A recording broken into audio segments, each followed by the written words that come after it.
câncer é uma doença muito séria que mata muita gente e que causa muito sofrimento. Entender como é que o câncer funciona é uma das principais formas que a gente tem para combater o câncer. Infelizmente, muitas notícias fantasiosas, dramáticas, até mesmo mentirosas, circulam por aí, causando confusão a respeito do que é realmente conhecimento sobre o câncer.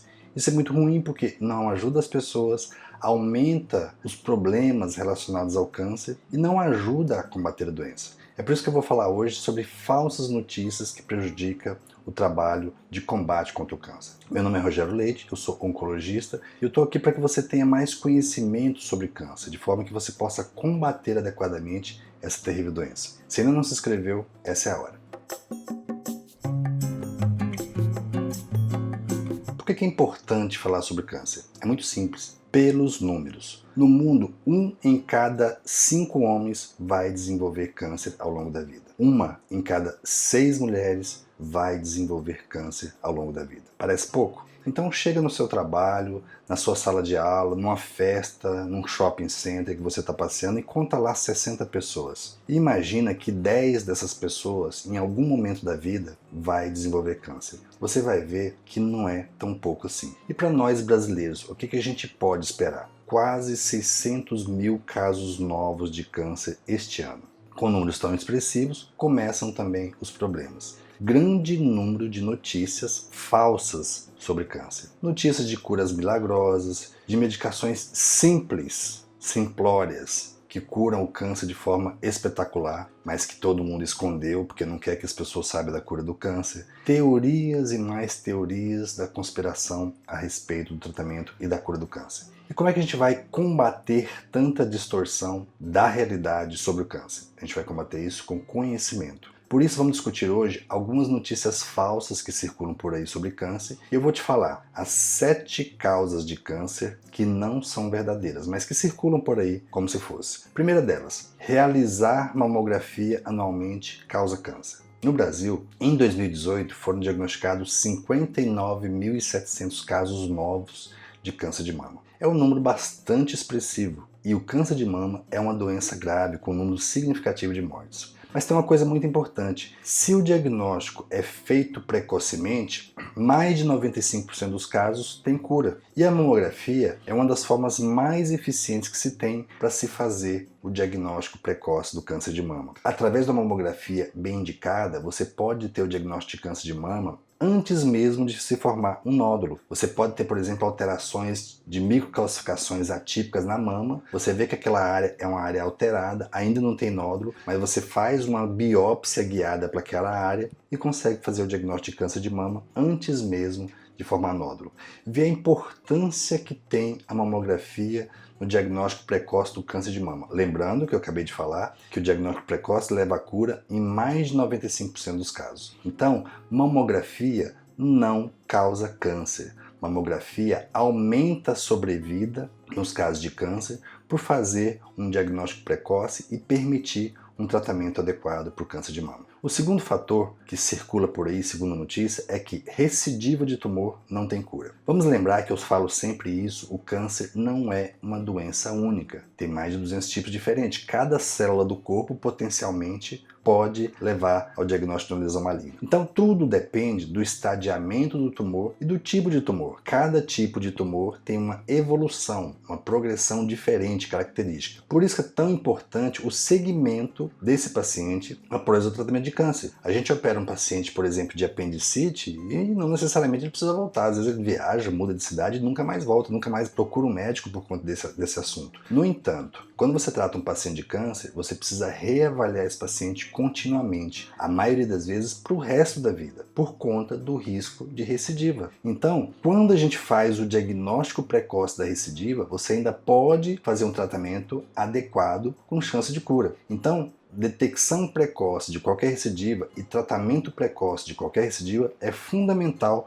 para que você tenha um bom resultado. Quanto mais avançado o câncer, maior a possibilidade de recidiva após o tratamento. E mais estreito deve ser esse acompanhamento para que a gente possa detectar qualquer alteração. Tem uma coisa importante, cada caso deve ser avaliado de forma individualizada. Então, quando você trata um tipo de câncer, o seu oncologista, o seu especialista vai definir a que intervalo que você vai precisar ser reavaliado e quais os tipos de exame que você precisa fazer para poder acompanhar de forma adequada após o tratamento do câncer. A terceira causa de câncer falsa que circula por aí é sobre adoçante. Adoçante causa câncer. Tem tanta desconfiança sobre adoçante que tem gente que prefere ingerir o açúcar, mesmo não podendo, no caso de diabéticos, por exemplo, do que ingerir o adoçante. E de onde é que surgiu esse medo do adoçante? Estudos realizados na década de 70, década de 70, há muito tempo, e realizados em ratos, mostrou que altas doses de adoçante contendo sacarina e ciclamato mostraram um aumento do câncer de bexiga em ratos. Porém, os estudos foram feitos com doses elevadíssimas, o que corresponderia a mais ou menos 700 latas de refrigerante por dia, poder conseguir essa dose de ciclamato que tinha nesses estudos. Mas atualmente não é assim. Vários estudos com outros tipos de adoçante usados atualmente não comprovaram associação entre adoçante e câncer. Outros estudos, inclusive utilizando o ciclamato, que foi esse mesmo usado lá na década de 70, não confirmaram essa associação. O ciclamato chegou a ser proibido,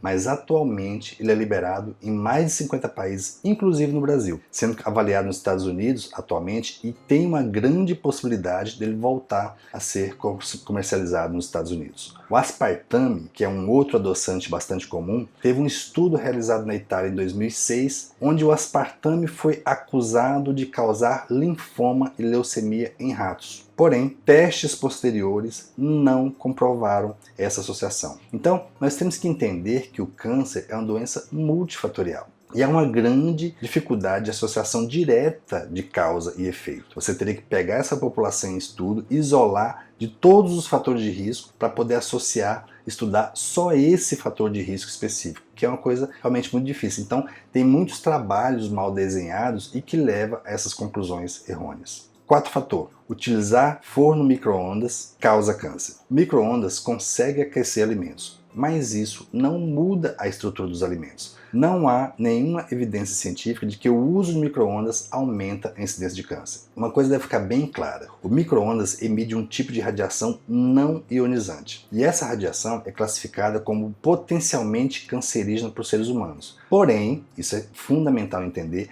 a estrutura do forno não permite o vazamento dessa radiação. Parece lógico que se pode atingir os seres humanos, pode prejudicar o alimento, mas o micro-ondas ele não altera a estrutura química e não altera a estrutura molecular do alimento. Então, não existe estudos que comprovam que o uso de micro-ondas aumenta a incidência de câncer. Quinta notícia: câncer é hereditário. Esse é um raciocínio muito comum. Eu tenho casos de câncer na família e por isso eu tenho uma chance maior de desenvolver câncer, já que o câncer é hereditário. É importante saber que, de uma forma geral, o câncer não é hereditário. Os estudos mostram que somente 5, no máximo até 10% dos casos de câncer têm alguma relação direta com a genética. Isso significa que mais de 90% dos casos de câncer são determinados por causas ambientais. E que causas ambientais são essas? O que todo mundo sabe: cigarro, bebida alcoólica, alimentação inadequada, excesso de exposição solar, obesidade. Então, muitas pessoas têm uma vida com vários desses fatores de risco e culpa genética. Muito fácil, né? Por quê? Porque quando você culpa genética, você não tem nada para fazer. Você é vítima. Eu sei que é duro ver isso, eu já fui muito criticado por fazer essa afirmação, mas de uma forma geral, a maioria das pessoas constrói o próprio câncer. Duro, né? Escutar isso. Mas é o seu estilo de vida, muitas vezes por falta de conhecimento, não estou dizendo que é culpa sua, mas é o seu estilo de vida que, de uma forma geral, acaba construindo algum tipo de lesão maligna. E isso ocorre por falta de conhecimento. Se alguém tivesse certeza absoluta, total, absoluta certeza de que fumar causa câncer, possivelmente não fumaria. Mas cigarro é fator de risco para câncer. Muitas vezes as pessoas fumam a vida inteira e não têm câncer. Muitos não fumam e têm câncer. Então é essa incerteza de não ter uma relação direta de causa e efeito que as pessoas acabam acreditando que não vai acontecer com ela. E aí subestima um fator de risco extremamente importante como esse, que é o cigarro. Sexto fator: toda mulher com HPV vai desenvolver câncer. Isso também não é verdade. Já conhecido que a principal causa de câncer do colo de útero é a infecção crônica por HPV. Mas tem um detalhe: existem mais de 40 subtipos diferentes de HPV e a maioria deles não leva ao desenvolvimento de câncer. Muitos casos de infecção por HPV são resolvidos espontaneamente pelo próprio sistema imunológico da paciente. Por isso, algumas vezes a gente fica seguindo esses casos para ver como é que vai se comportar. Para que o HPV, o vírus, leve ao desenvolvimento de câncer, você tem que ter a infecção pelos subtipos de maior risco e você muitas vezes é necessário ter associação com outros fatores, tipo alteração do sistema imunológico